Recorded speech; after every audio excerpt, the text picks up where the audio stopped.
Carol from Money Talks and welcome to the show. I talk about money that matters to you, and today I'm going to talk about credit cards. I'm sure all of you have one in your pocket or in your wallet. So how can we manage the credit card better? I'll be talking to Madam Koi, CEO of AKPK, and find out from her how can we actually have good education in terms of credit card management so that at least we know how to balance our cash flow and pay our credit card statement every month promptly and settle our credit card debts monthly.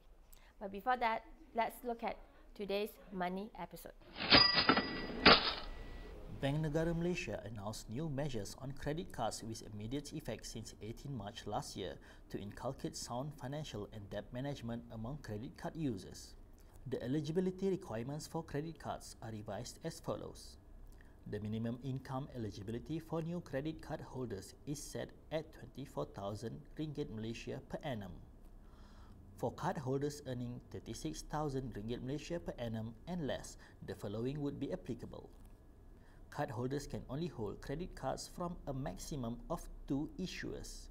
Existing card holders who currently hold credit cards for more than 2 issuers are given up to the end of 2011 to select their preferred issuers.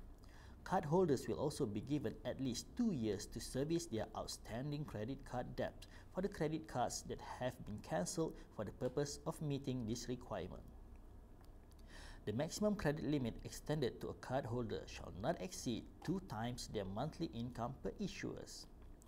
For existing card holders whose credit card outstanding balance exceeds the maximum credit limit, a grace period of 2 years will be given to them to meet with the new requirement. These measures are also aimed to promote fair and responsible business practices by credit card issuers with further enhancement in the card security infrastructure.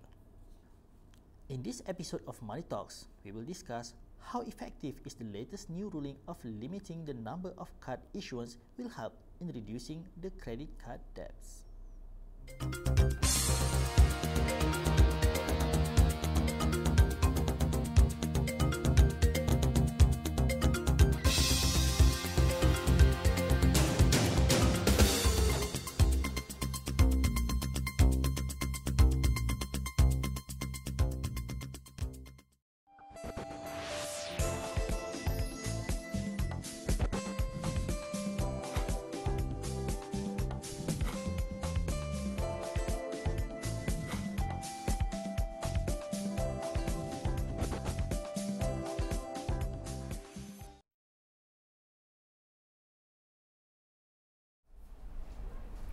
Welcome back to Money Talks, and I'm Carol Yip. Now I'm with Madam Koi of AKPK, and AKPK stands for Agency Counselling dan Pengurusan Kredit. And Madam Koi is actually the CEO. So, welcome to the show, Madam Koi. Thank you, Carol, for inviting me to the show. Yeah, and you're welcome, and thank you for the time, because I always wanted to talk to AKPK because there are a lot of people knows about AKPK, but yet many people wonder, what does AKPK do? So can you tell us just in a few words, or tell us how we can contact AKPK and what are the services that you provide? Carol, I'm so glad to hear you mention that many people know about AKPK because AKPK provides free services to the rakyat, so that we provide credit counselling, debt management services, and also financial education.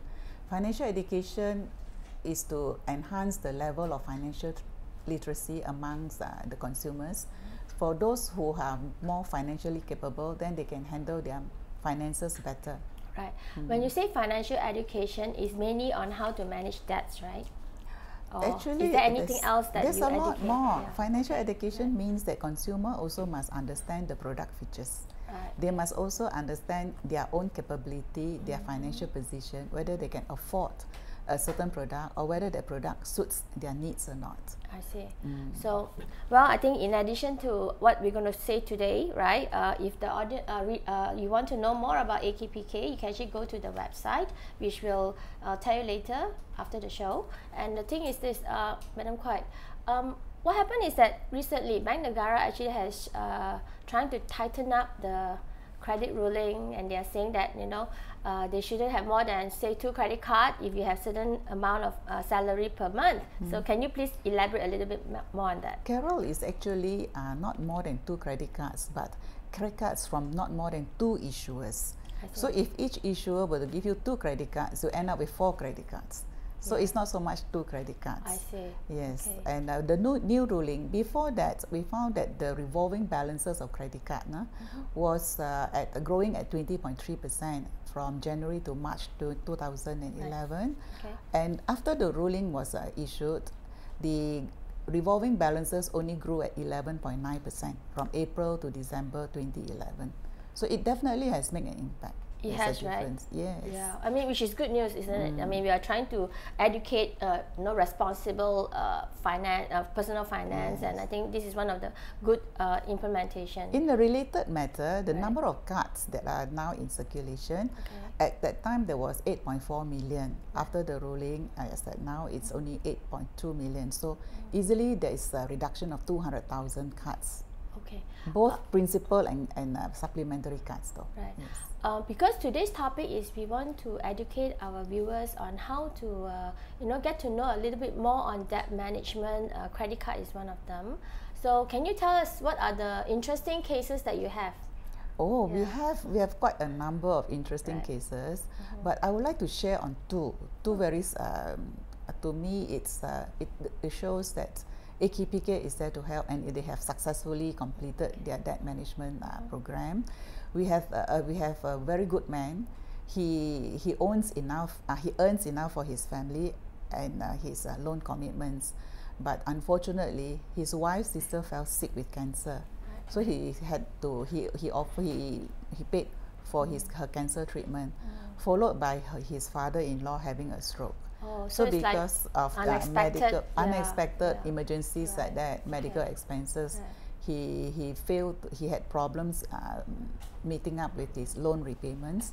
He came to AKPK, and with AKPK's assistance, he is able to then pay less what he can afford and stretch over the repayment period. So we are able to help a good man like that, and we are glad to do it. That's a good case. So the second one? Second one is actually used to be a millionaire. Wow. Yes, he had everything. He had a car, he had a condominium, and of course he has his credit cards. But he chose to venture overseas, not being very familiar with the business environment in another country.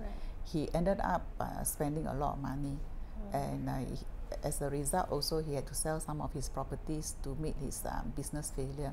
So he also came to AKPK, and we are helping him. Over time, when he completes paying for his debts under the debt management scheme, he will be okay. Yes. So looks like, people always think that AKPK are only people who don't have enough income, and then they come and see you. So it looks like even millionaires and, due to unforeseen circumstances, AKPK can also help in that sense. So our customers are from all walks of life. But I want to professionals share with you, but the one interesting case was a young man. Before getting married, he turned up in AKPK and he said, actually, I don't have that problem, but I'm going to get married. I wanted to understand more about my obligations of setting up a family. I thought he was a very responsible young man, and he would definitely make a very good husband. So there you go. So viewers, you can always come to AKPK, not just because you have a credit card debt. You can actually come to AKPK to know, to be a bit more educated of how to manage your money, your finances. Other than credit card loans, we also look at housing loans, personal loans, hire purchase. So many people are still not so familiar with what AKPK offers in terms of debt management services. The other thing is people think that they can borrow from AKPK to meet their debt obligations. No, we don't do that. We don't lend money. So on that note, right, again, many people will ask me, Carol, if I come to AKPK, will I be blacklisted? There's this fear, the misconception, well, coming to AKPK means I'm not going to have I'm going to have a bad record, and in the future, when I go out and do my business, I'll probably make a borrowing, they will check on my record, or maybe even my potential boss, will check on me. So can you help to clear this little doubt that we have in our mind? Amongst members of the public, I always hear them say that I'm blacklisted. What do they mean? Where is the blacklist? Is it really black in color? It's not. What we have is a CCRIS report from Bank Negara, Central Credit Reference Information System database, where whether individuals or members of the public, the bankers, they can have access to this database. So for us, all you need okay, before that, how did they go? How did they go to Bank Negara to get it? At present, yes, you go to Bank Negara and Bank Negara's branches. Yes. All you need is take your thumb, and your IC card with you. You swipe your My Card and you put your thumb, you press your thumb. In less than 15 seconds, your report will be churned out. Yeah. So now, if you mention the blacklist, all that happens is that if our AKPK customer is on our debt management plan or program, then Secret's report will tag it that he is such a person. That means that during the period, but he will have problems. He will not be able to borrow new loans. Right. He just had to settle his existing loans. But after that, he can definitely do that. He can still borrow after he has settled, completed his debt management program. So it means that actually, it's basically just to tell you, look, within this period, you have to be a very good boy or a good girl, settle your debt first, then you move on to do other stuff. Sense. Right? You It can't makes take sense. on any more precisely. additional loans. You cannot be so greedy, right? You want this and you want that, and you want AKPK to help you, isn't it? So okay, that's a good story to tell. Okay, so now moving on, like I said, we always say, they so easily get our credit card to spend. Now, so in your personal experiences and what AKPK has been doing, what are the common things that people go, is this spending behavior that they have, they cannot resist temptation, other than your two interesting topics? It's a combination, and of course, the plastic card is very convenient and it's safe.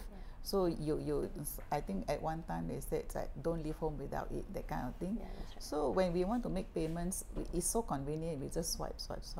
But now there's a new development. Under Bank Negara's credit card guidelines, in the December statement, you will be informed the total credit that you have incurred using your credit card. I thought that's very interesting because the credit card statement now allows you to track your expenses. And in December, you get to see either to shock yourself or you say, oh my, I have so there is spent kind so of a much. reminder to tell you, Yes. That's the benefit of using credit card. Firstly, it's convenient, it's secure. The other thing is use it to track your expenses. That's so one way. maybe we will go on to talk about this because I notice, I do see my statements sometimes and I kind of glance through and I know if I'm good in paying, promptly, I even see my interest, is reduced to like lower a little bit. And that kind of, I feel good, wow, okay, now they're charging me lesser interest. But tell me, what are those things that our viewers, it's important for us to know, right? Every month we get a credit card statement.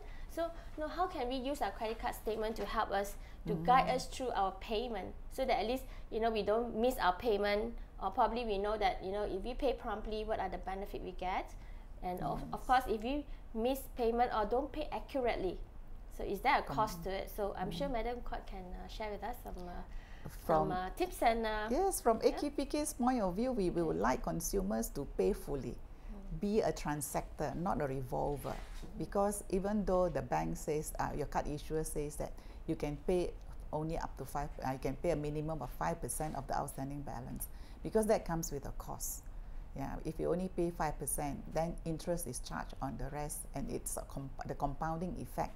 Plus, not only the interest charges, there will be finance charges if you do not pay your credit card debts in full.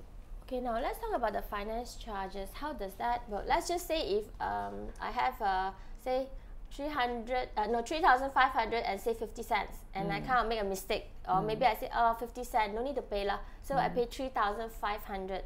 Okay, I'm sure the bank can give me a small discount. Right. But will that cost me a lot if let's say I don't pay that? Firstly, Carol, banks never give you a discount on the debts that they you don't, owe. is it? So even if you didn't, because you did not pay in full, you have lost your interest-free period. I see. So because interest-free periods is not there anymore, every transaction will be charged. In some cases, up to 15% per transaction, multiplied by the number of days. So that is one charge. So every transaction total up, the total interest charges can be quite high, and on top of that, doesn't matter that you have already paid 3,500. The finance charges are imposed on the total amount, 3,500 and the 50 cents. I see. So it can be quite substantial, just because of 50 cents that you didn't pay. So my advice to the viewers is that it's better, instead of rounding down the 50 cents, you round up. So you must pay 3,501 ringgit. Ah, That so will meaning help. it's better to pay more to the bank than pay less to the bank. Not too much. Not too much, huh? So that you can have some money to invest, or maybe buy yourself a little toy, something like that. No, anyway, the message is that whatever is on our statement is always good to pay off total. Yeah, in total. Yeah. Check your statement, go through the items, and make sure that there are no items that you have not incurred. Right. Always verify. Always It's also a verify. good practice. It's very Yeah, prudent. which is true. I mean, but sometimes we are so busy every day in, day out, and I guess it's just one of those things that we say, just Carol, you said you're busy, and it's one of those things. So why are we busy for? We are busy because we want to earn the money. When we earn the money, we better watch where the money is going. Well, that's a good one. So yes, see, Madam Clerk is telling us, no matter how busy you are, make sure you make your payment in full. Yes. Yeah.